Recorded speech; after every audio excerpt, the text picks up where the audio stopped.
Hey there, I'm Nina with Nina Suggs Watercolor. So I wanted to discuss this painting. This is what we're going to be working on today. Now it's a pretty simple painting. It's just crayons, but this is what I want you to understand about this simple subject. We're going to only use four colors in this whole thing, but we're painting five different colored crayons. And within each of those crayons, we've got light areas and we have dark areas. So there's a lot of value going on. And there are shadows in this painting, which grounds the crayons. It makes them look like they're not just floating out in the air, but they're actually sitting on a table. Now, I wanted to keep the palette simple.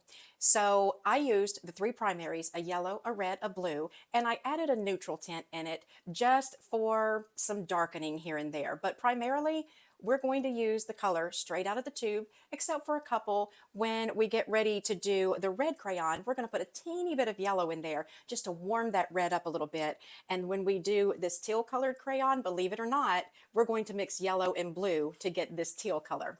It's going to be a lot of fun, and it's a fantastic exercise if you're new to watercolor, because I break it down so that we do one crayon at a time, starting with the lightest, which is the yellow, and then when that one's complete, we move on to the blue one, and so on and so forth. So I want to make sure that this tutorial is in bite-sized pieces for you if you are new to watercolor. And if you've been painting for a while, this is a great opportunity for you to learn to use a limited palette if that's not something that you already do, and just play around with creating shadows and lifting out highlights and also creating reflected light. So this is a really fun project. It's educational for you as a painter. And speaking of education, one of the reasons I decided to choose this subject matter is it's August. School is going to be starting soon. So if you have a young one and maybe they're in elementary school and you know the teacher, or you are like me and that I always wanted to have a little something to give to the teacher at least the first week of school, it made my children very excited to take a little goodie basket in and give it to their teacher. At that point in time, when they were really little like that, I was not painting in watercolor. If I had been, something like this would have been a teacher's gift I definitely would have sent. But you could put it in a little inexpensive basket, paint this little painting, frame it, maybe put a hand sanitizer in there or some ink pens or something that the teacher could use in her classroom. She's going to love it. Your child is going to be excited to give it.